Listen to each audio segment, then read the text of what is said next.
News Ranchi mail के online platform पर आप सभी का स्वागत है और मैं हूं आपके साथ चंद्र प्रकाश।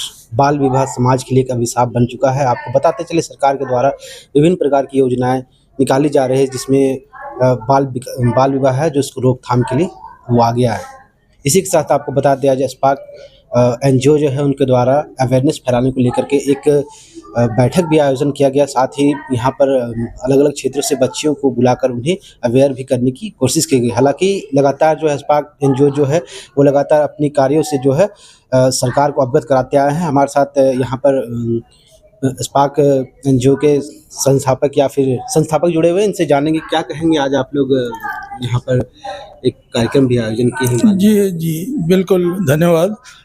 हम लोगों का आज का जो कार्यक्रम है वो बाल विवाह रोकने के लिए या कम करने के लिए हम लोग आयोजित इस तरह का कार्यक्रम करते हैं और ये राज्य स्तरीय कार्यक्रम है। इस तरह का कार्यक्रम हम लोग गांव में, ज़िले में, ब्लॉक में सभी जगह भी करते हैं और इसमें हम लोग जो मैरिज रजिस्ट्रेशन को प्रमोट करने के लिए भी बात कर रहे हैं कि लोग मैरिज रजिस्ट्रेशन करने के लिए आगे आए और जिससे उनको रजिस्ट्रेशन करने से जो फ़ायदे हैं, जो सरकार ने कानून बनाया है, जो Jharkhand marriage compulsory marriage registration act, उसके तहत जो फ़ायदे हैं वो सभी लोगों को मिले, इसके लिए भी हम लोग प्रयास कर रहे हैं। आपका एनजीओ कैसे कार्य कर रहा है अलग अलग ग्रामीण क्षेत्रों में जाकर के लोगों को अवेयरनेस फैलाने का? जी, हम लोग लोहरदगा ज़िले में काम करते हैं और बाकी ज़िलों में हम लोगों का साथी संस्थाएं काम करती हैं, लेकिन सभी जगह पे बाल विवाह एक ऐसा मुद्दा है जो सभी लोग माने सभी संस्थाएं मिलकर हम लोग एक जगह भी बैठते हैं और उसको कम करने के लिए सभी लोगों का सामूहिक प्रयास भी होता है। जी, हालांकि आपको बता दें सरकार के द्वारा विभिन्न प्रकार की योजनाएं चलाई जाती है, जैसे सुकन्या योजना, इसमें ताकि बाल विवाह को जो है रोका जा सके। हालांकि लगातार जिस तरह से बाल विवाह लोगों तक पहुंच रही है, इनसे कितनी परेशानियां होती हैं, मतलब एक लाइफ जो होता है उनका काफ़ी डिस्टर्ब हो जाता है। बिल्कुल, जो लड़कियां खास करके जिनकी शादी 18 से पहले हो रही है, उनका जो कैरियर है वो एक तरह से खत्म हो जाता है। उनका स्वास्थ्य का एक समस्या है वो होता है, उनकी पढ़ाई छूट जाती है, उनको आगे काम करने का मौका नहीं मिलता है। अगर उनको खेलने का शौक़ है तो उनको आगे खेलने का मौका नहीं मिलता है। तो इस तरह से उनके जो लाइफ है वो कोलैप्स कर जाता है और बाल विवाह रोकना हम लोगों के लिए दायित्व है, हम लोग के सभी लोगों का, सब पूरे समाज का और सरकार का भी। सरकार के द्वारा विभिन्न प्रकार की योजनाएं निकाली जा रही है। आपकी संस्था जो है इस चीज़ों को लेकर कैसे काम कर रही है, लोगों तक कैसे सूचनाएं पहुंचा रही है सरकारी योजना?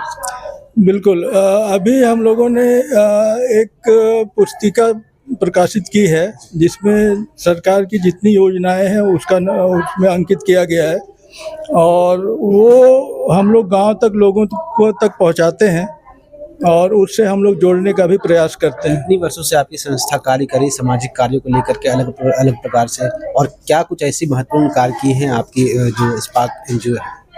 हमारी संस्था लगभग 25 सालों से है, मतलब एग्जिस्टेंस में, और शुरू से लेके अब तक झारखंड में ही काम कर रहे हैं और जो मुख्य मुद्दे हैं उसमें हम लोग महिला एवं बच्चों के मुद्दे पे काम करते हैं।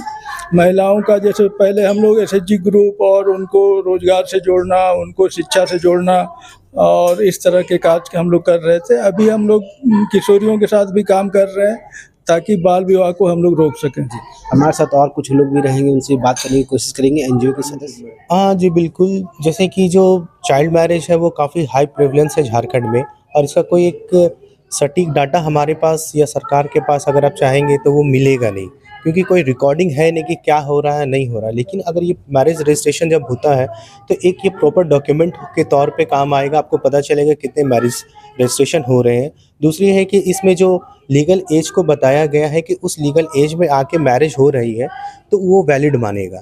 तो ये गांव स्तर पे हम जितने अवेयरनेस करेंगे, लोग इसके बारे में जानेंगे कि अगर ये रजिस्ट्रेशन करवाते हैं अपने मैरिज को तो उनको जो बेनिफिट मिलने वाले हैं, जो उनका हक है, जो राइट है। बहुत सारे केसेस हम देखते हैं कि जो महिलाओं के साथ अधिकतर जो है कि अगर कुछ घटना घटती है या जो है हस्बैंड दोबारा शादी कर लेता है या जिसे रखा है उसे हटा देता है, तो वो महिला आगे जाके अपने हक के लिए, चाहे वो प्रॉपर्टीज़ के लिए हो, चाहे वो अपने बच्चे के एजुकेशन के लिए हो, उसके भविष्य को सुनिश्चित करने के लिए हो, तो वो सारी चीज़ें नहीं कर सकती। बट जैसे कि ये जो मैरिज रजिस्ट्रेशन एक्ट है और जो हम लोग प्रमोट कर रहे हैं इसे पंचायत लेवल के लिए, तो जिससे होगा तो लोग में जागरूकता बढ़ेगी, वो अवेयर होंगे और इसके लिए आएँगे, तो ये सारी चीज़ों को कहीं न कहीं मिनिमाइज़ करने के लिए ये है। मेरा नाम गुलाम मुर्तज़ा हुआ और हम स्पार्क संस्था में एज़ अ कोऑर्डिनेटर काम करते हैं।